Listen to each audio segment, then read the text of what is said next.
Bonjour et bienvenue sur cette nouvelle vidéo de suivi de notre projet Zéro Déchet. Aujourd'hui, le bilan du mois de février. Ouais, on est au deuxième mois. Donc, on a rajouté le côté minimalisme ce mois-ci, on vous en avait parlé. Donc, on va vous parler de notre cuisine beaucoup parce on avait parlé dans la vidéo précédente, la vidéo de février, on vous avait dit de début février qu'on avait comme objectif de vraiment diminuer la quantité de choses qu'on avait dans la cuisine.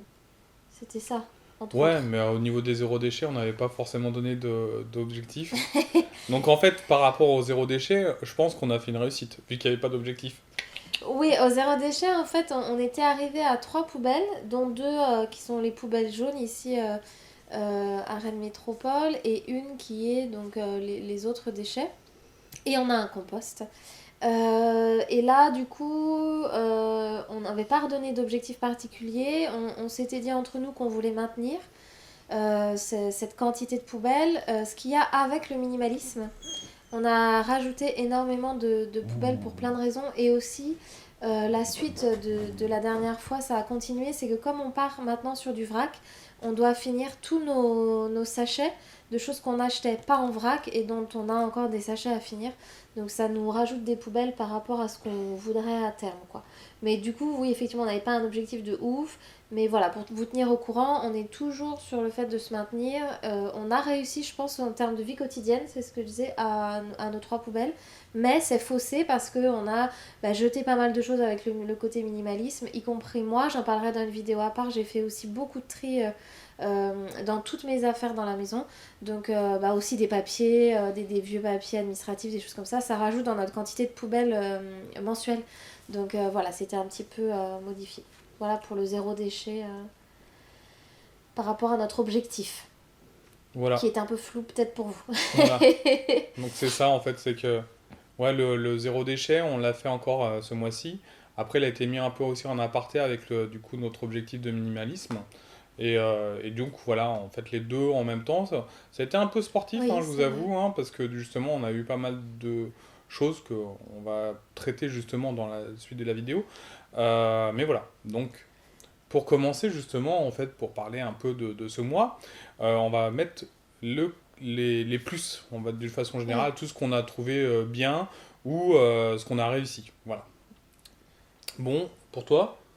Moi, ce que j'ai remarqué, c'est que au niveau du zéro déchet, du côté course, il y avait des choses qui s'étaient mises en place. Donc, on a commencé début janvier, d'accord. Nous a fait 2 mois. Et là, maintenant, il y a des habitudes qui sont prises. C'est surtout de partir avec tout ce qu'il faut pour pouvoir faire les courses. Certains produits que c'est vraiment un réflexe de ne pas prendre en vrac, de les prendre en vrac. Euh, je trouve que là, ça commence à vraiment rentrer fur et à mesure sans être dans un effort, une Ouais. suradaptation, une vigilance. Après, les habitudes ont quand même la vie dure, hein, parce que ça m'est déjà arrivé du coup d'aller chez le boucher et puis d'avoir tout ce qu'il faut, mais simplement de prendre, de pas prendre les Tupperware ou ce genre de choses. Et C'est-à-dire qu'il est parti avec les Tupperware, mais il est revenu avec les Tupperware vides et des produits dans des les, contenants. dans les papiers, tout ça, ouais, voilà. C'est un concept. C'était le concept de voyager les Tupperware C'est vides. ça. Bah, il faut les promener de temps en temps, c'est important. Et une fois qu'on le fait, on remarque que ça nous a marqué. Donc, du coup, ça permet aussi de se dire, bon, ouais, c'est vraiment une nouvelle habitude à prendre. Et, bon, et aussi de se dire, bon, des habitudes comme ça aussi ancrées. Les courses, c'est toutes les semaines, voire plusieurs fois par semaine. Accepter que il y a une fois, mince, on a oublié, mince, on était crevé, mince, c'était en rentrant du boulot, donc on n'avait pas les tupperwares dans notre sac du boulot. Je prends quand même des courses. Il y a aussi la vie quotidienne qui reprend le dessus. Tant qu'on n'est pas complètement encore vraiment dans le flow de ce truc-là, quoi. Donc voilà. Donc là, on était dans les points Les positifs. habitudes, Ouais. on commence à les prendre. Après, on a encore aussi les mauvaises habitudes qui s'expriment de temps en temps. Pour Euh, le reste des points positifs de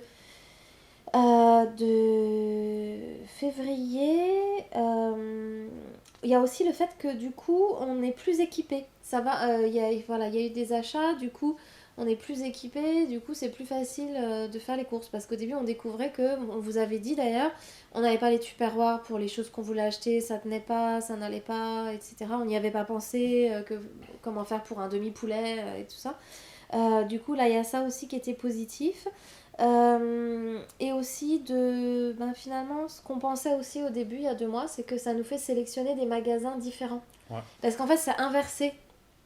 C'est en fonction de là où on va trouver les choses, on va là, en fait. Donc c'est intéressant. Ça a changé. Ouais, ça fait changer pas mal les fournisseurs, bien évidemment les marchés. On va sur les marchés, on va dans les Biocoop. Ici, il y a aussi Brin d'Herbe. Voilà. Donc, Brin d'Herbe, c'est pas mal parce que c'est bien. local. Ouais. Ouais. Moi, j'ai marqué aussi des choses dans les côtés positifs. C'est le fait que forcément, c'est rattaché au minimalisme. On a moins de vaisselle, donc, Oui. donc la cuisine est plus pratique en fait, mine de rien. Du coup, on a aussi nos bocaux. En fait, la cuisine est totalement réorganisée justement pour le zéro déchet, du coup pour aussi accueillir du coup les vracs. Donc ça a été une grosse mise en place. Ouais.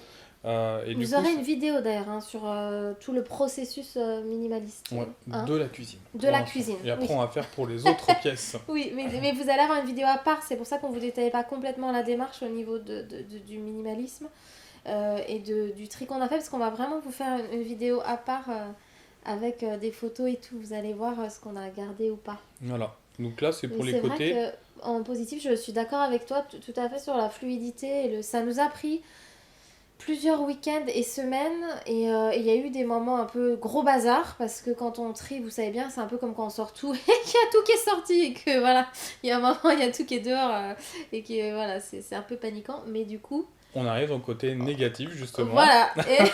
Mais du coup, en tout cas, le résultat, on peut vous partager déjà le côté positif depuis une semaine où on est vraiment en place. C'est ça. Donc voilà, on peut témoigner. Voilà.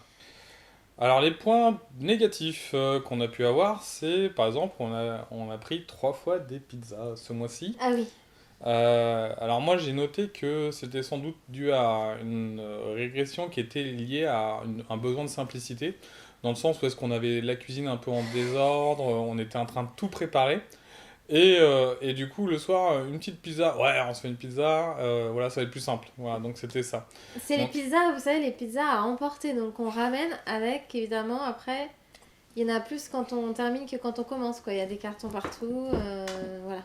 Donc du coup, voilà, ça crée pas mal de déchets pour contextualiser. Mais effectivement, c'est vrai que un des points négatifs, mais qui est un passage obligé, c'est que quand on fait ce genre de démarche, surtout le tri, il y a un moment donné où il y en a partout, quoi. C'est voilà. accepter cette période de chaos. Voilà. Le chaos laisse place à autre chose. Donc voilà, Donc ok. 3 fois les Négatif. pizzas, 6 cartons, négatif.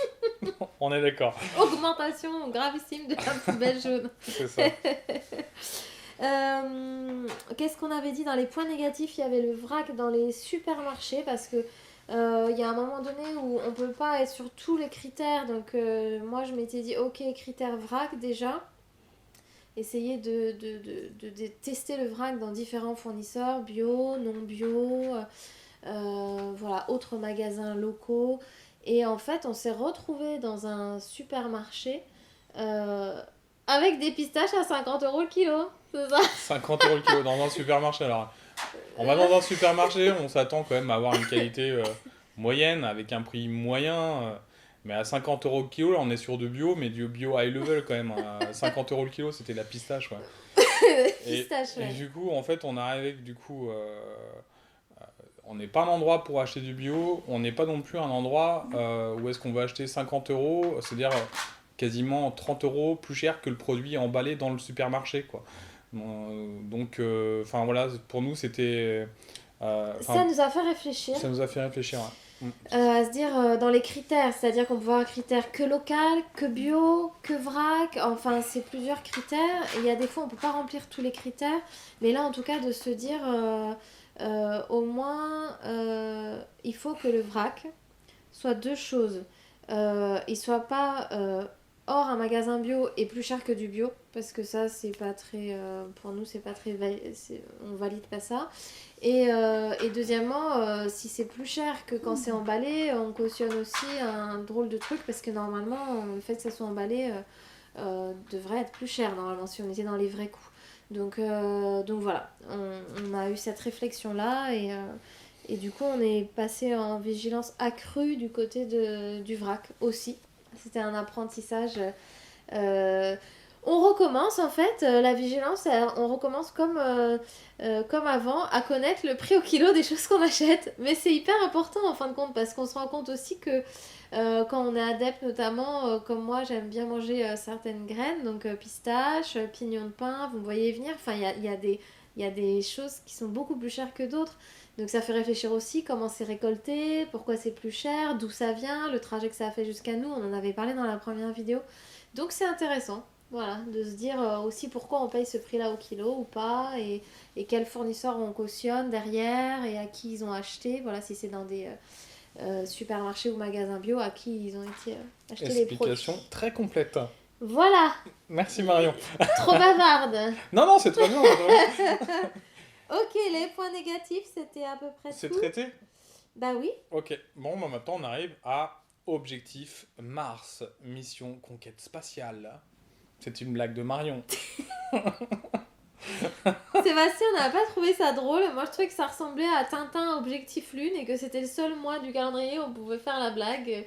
Voilà. Donc, voilà, je suis démasquée au niveau de ma blague de préparation de vidéo. Mais donc, Objectif Mars. Objectif Mars.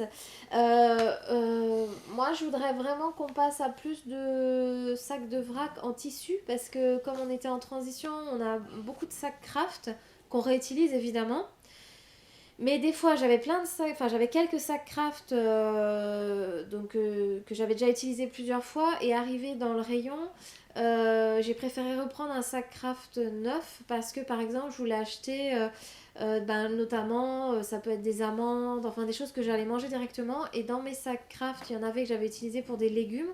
Et donc certains il y avait de la terre, enfin voilà, ils étaient un peu abîmés, ou vous savez on peut mettre des brocolis ou des bananes dans un sac craft qui a un petit trou en dessous et tout, mais dès que vous mettez même ne serait-ce que ça peut être du riz, ben ça va fuir, ça pose un problème. Donc ça faisait à chaque fois reprendre des nouveaux sacs craft, c'est pas le but. Et comme je vous disais, maintenant on est mieux équipé, ça c'était le point positif de février, donc de se dire ok, on essaie d'être quasi, enfin voilà, que sur des sacs vrac en tissu qu'on peut laver à la machine et tout. Puis on va pousser ça un peu plus loin, c'est probablement en avril, mais on vous donne déjà la direction de quasiment un sac par chose. C'est-à-dire dans ces sacs-là, en général, on met les bananes, dans ces sacs-là, on met les poireaux, voilà. D'accord, Marion. Du coup, en fait, on a préparé cette vidéo contrairement aux autres. Et là, je remarque que quand on prépare la vidéo, Marion parle beaucoup plus. Les autres, c'est pas vrai, on avait préparé, mais peut-être pas autant discuté en préparant. Et donc, il y a aussi un truc sur les sacs craft, et puis on arrêtera sur les sacs craft maintenant. C'est qu'en fait, mine de rien, ils s'abîment assez vite. Voilà, juste ça. Donc, c'est encore des produits, enfin des trucs achetés. Voilà, donc en fait, ouais, on reste sur l'objectif 3 poubelles ce mois-ci. Parce on va se recaler, on va faire un peu plus de minimalisme, etc. On essaie juste de en fait stabiliser notre objectif, et après on verra plus tard, du coup, voilà. C'est bon pour du coup l'objectif. Et l'objectif, il y avait aussi de vous partager et nous de prendre conscience du détail de nos poubelles jaunes, ce qu'on appelle les poubelles jaunes ici. Dans un premier temps, on va s'occuper des poubelles jaunes, de regarder du coup en un mois. Bah oui, certes, on produit de poubelles jaunes, mais qu'est-ce qu'il y a? Bon, vous avez compris que c'est il y avait 6 cartons à pizza, mais qu'est-ce qu'il y a d'autre? Et est-ce que c'est effectivement dû, comme on pensait, aux emballages qu'on est en train de terminer? Est-ce qu'en fait, il y a des choses où on n'arrive pas à faire sans emballage? Quoi? Comment? Peut-être faire sans, etc. Voilà.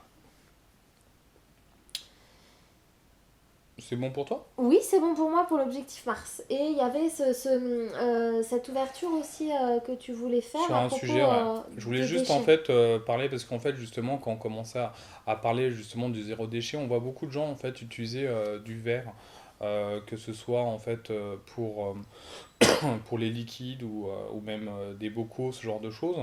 Je vois même maintenant en fait apparaître dans les rayons des supermarchés des salades qui sont dans des pots en verre. Alors c'est intéressant, le verre est très intéressant parce que justement on peut le laver, on peut le réutiliser, mais c'est ça qui est intéressant dans le verre, c'est de le réutiliser. Le recycler, c'est pas super intéressant d'un point de vue écologique non plus, dans le sens où est-ce que pour en fait recycler du verre, il faut énormément d'énergie, il faut faire fondre le verre et du coup après refaire un ustensile avec. Et pour faire fondre du verre, eh ben, ça demande beaucoup d'énergie. Et l'énergie, eh ben, ça pollue, tout simplement. Nous, en France, on a de la chance. Après, comment dire, vous avez le droit de penser ce que vous voulez du nucléaire, mais on a en France, en fait, une énergie qui est non carbonée, qui s'appelle le nucléaire. Et donc, en fait, eh ben, quand on utilise cette énergie, eh ben, on ne fait pas beaucoup de CO2 dans l'atmosphère. Mais ça reste quand même une consommation énergétique. Et quoi qu'il arrive, quand on consomme de l'énergie, on pollue plus. Voilà. C'était un peu ça mon ouverture. C'est-à-dire que le verre, c'est intéressant pour la réutilisation, pas pour le recyclage. D'ailleurs, ce matin, on était dans une des biocopes ici autour de Rennes et c'était intéressant. Ils ont un coin où on met les pots pour qu'ils soient lavés et réutilisés en fait, pas recyclés. Donc il y avait bien cette différence expliquée entre réutiliser et recycler. Et c'est une question qu'on a eue en février parce que par exemple, on prend maintenant l'huile et le vinaigre en vrac. Donc c'est par le biais de bouteilles et on a choisi de prendre la bouteille en plastique. Donc on en a une pour comment on appelle ça, le stock, et puis une en cours et une qui permet de refaire du stock. Et en fait, on a eu ce débat, est-ce qu'on prend en verre ou pas? Alors après, il y a le débat sur l'usage, si on préfère ou pas. Mais on a eu ce débat sur, en fait, qu'est-ce qui est le plus écologique. Alors c'est toujours complexe et toujours avec plusieurs paramètres, mais c'est un débat intéressant. Et puis également, moi je vous partage le fait que comme je vais avec les contenants vides et je vais parfois avec mes sacs à dos, c'est sûr que c'est plus facile pour moi la bouteille plastique fournie, enfin que j'achète auprès de la Biocop. On a fait ce choix-là pour l'instant. On a 2 bouteilles plastiques, donc une dont on sert et une en stock comme je disais. Et voilà, on a fait ce choix-là après discussion. Mais on voulait vous partager aussi ce côté. Il y a le côté pratique, il y a le côté que ça soit pas... des fois, il y a des critères qui nous empêchent de faire les choses. Et il faut des fois pas, du coup, s'empêcher de faire les choses pour ce critère-là et savoir un petit peu contourner et se dire, voilà, c'est peut-être en réflexion, c'est peut-être pas l'idéal, mais c'est mon choix. Pour Voilà. le moment, en tout cas. C'est mon choix. Voilà, donc c'était un peu le sujet qu'on voulait vous partager. Il y aura donc une autre vidéo sur vraiment le minimalisme dans notre cuisine. Ouais. Ça a été un grand épisode. Donc voilà, je pense qu'on fera des commentaires ou pour vous expliquer le processus par lequel on est passé, les débats aussi, les choix. Et puis la suite des choix aussi, où on avait choisi, puis on avait mis de côté pour voir si certaines choses nous manquaient. Donc ça, c'est intéressant aussi. Et puis voilà, ça va être une vidéo intéressante. C'est très intéressant. Et puis ben voilà, on vous remercie de nous suivre et tous vos retours et tous vos commentaires. Et si vous voulez vous aussi vous mettre en route, c'est super. Et moi je vais faire de mon côté une vidéo toute seule sur le tri que j'ai fait par ailleurs au niveau de mes affaires aussi, en plus de la cuisine. Et donc je vais vous partager un petit peu autour de ça, si ça vous intéresse. Voilà, vous allez voir arriver ces 2 vidéos-là. D'accord. Merci beaucoup, on vous laisse là et puis on vous souhaite une bonne soirée et bon visionnage. Enfin, Et pour des autres vidéos ou des vidéos futures ou enfin voilà. bon mois de mars. À Mars. bientôt. Bye bye.